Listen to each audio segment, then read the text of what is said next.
I'm Todd Matuszewicz. I'm here with Morry's Neon. Today we're going to make a little neon sign, a pure oil sign. And so this is an old porcelain sign. They're quite popular right now amongst car collectors and stuff like that, these porcelains. So the good thing about these old porcelains, they have a little shelf on them. And so I can just take a rubbing of it to give me the outline of the lettering.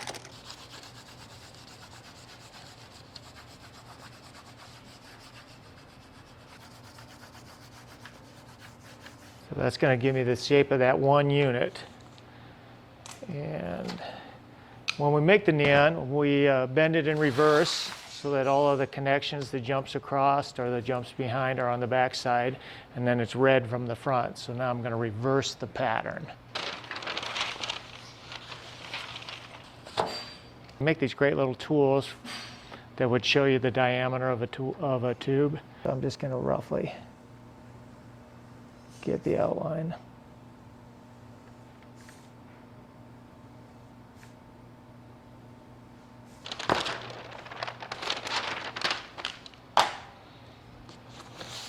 So there it is in reverse. Neon comes in a lot of different size diameters. So this one, since it's so small, we're going to go with a 10 millimeter will go on the inside here, and on the outside it's going to be an 8 millimeter.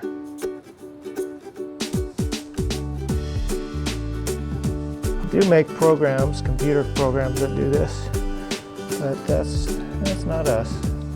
Now at this point we have all the letters, and then it's going to go into these housings here. So we're just going to jump across and go into those.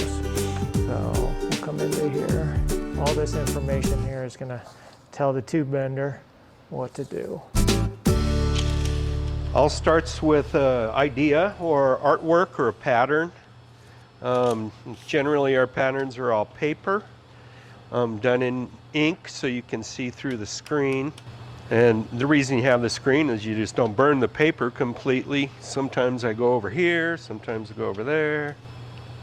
I like to use these fancy glasses. Didanium takes the flare out of the glass. Everything went to lead free, so it went from you could see the glass to very animated light. It radiates. Not good for your eyes if you stare into that flare all day long. And I go ahead and heat on either side of my mark, the same diameter as the glass.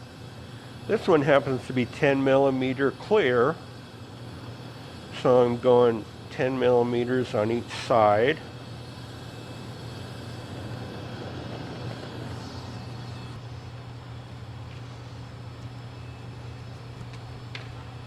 Since this is really close here for my splice, I'm going to warm it up with my hand torch. I'm just going to heat the glass so it doesn't split into my bend there when I cut it. Here goes the P. Make a simple cut with the file, just a normal file. Use just the edge.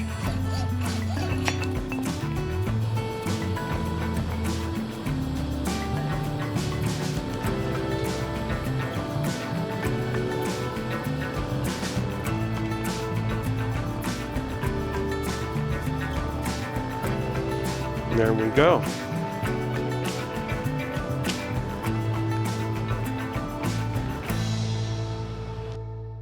So now the tube that Gary has finished, the last of the tubes for the pure, is now over here on the manifold, and this is called the Bombarder. So this is about 22,000 volts, 1 amp. And so what he's doing now is he's making a glass-to-glass connection. And it's gone from that 10 millimeter glass that Gary bent to a piece of tubulation which is 5 or 6 millimeters. This is 6 millimeters coming around. And right now he's opening up a vacuum. So he opened up the vacuum, he vacuumed down the tube. It's got a temperature gauge on there, and then another one that's going to measure high vacuum.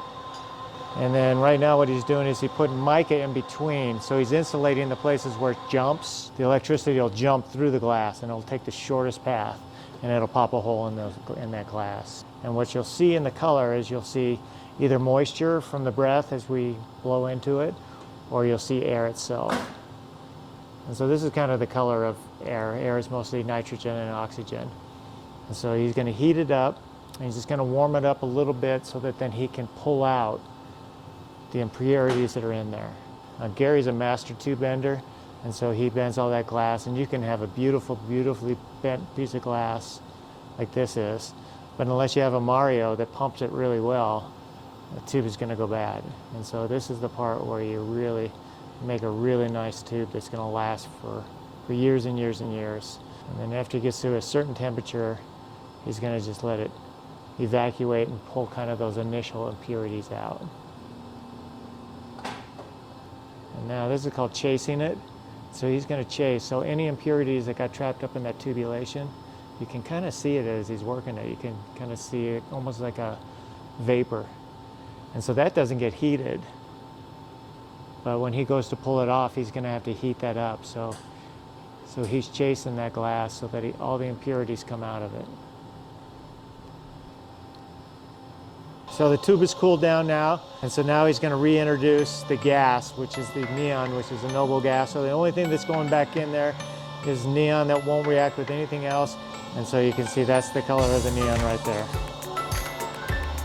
And at this point, he's going to take it over and he'll put it on the curing table. And the curing table just make sure it comes up to color. Everything's good.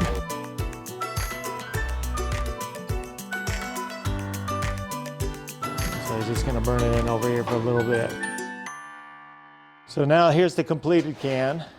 And you can see then it's been, a couple of things have happened. There's been a copper chloride applied to this. There's been a hydrochloric acid applied to this. And then that's how we get this kind of patinaed antique look to it. And then inside here we have our supports, and then we're going to mount some transformers in here. This one gets 3 transformers. It's a recreation. We're going to use a modern solid state transformer. Neon works on high frequency or high voltage. And so this is a high frequency transformer. These things weigh, whatever, a pound. Use a vintage cloth cord. They make new ones, so in case people are out there going, no, you're not going to put a cloth cord on there. This is a new insulated cloth cord. So it looks like it's old, but it's actually a brand new cord. All right, and then I think I talked earlier when I was laying it out that we're going to put these 200 housings on it.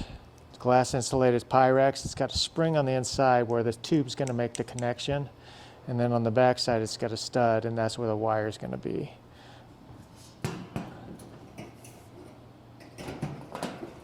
So we got the housings. Just jumped out. We have the transformers, all the wiring on the inside. We're going to put the face on before we make the last connections, the home runs of the transformers. And so again, since it's a restoration, everything, so little slotted screws that have been patinaed as well. Not a lot of people notice, but the sign owners do. And then this is called the tube support.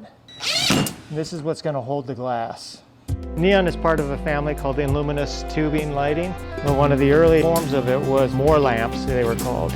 There's this guy, Daniel McFarland Moore, who left Edison because he didn't like Edison and he didn't like Edison's lamps. But what he was trying to do is make a inexpensive, cheap white light that everybody could enjoy. And so he made this light, and they were just beautiful. And so, kind of from the beginning, neon has been this kind of egalitarian light source. And so now we're at this part in our history where we're concerned about recyclability, sustainability, and here's neon still 100 years later. I always get nervous because occasionally I do something wrong, and that's a big letdown on the reveal. All right, that's the last of them. All right, moment of truth. If it lights up, he's buying me lunch. So here we go. I'm hungry. Okay. Yeah!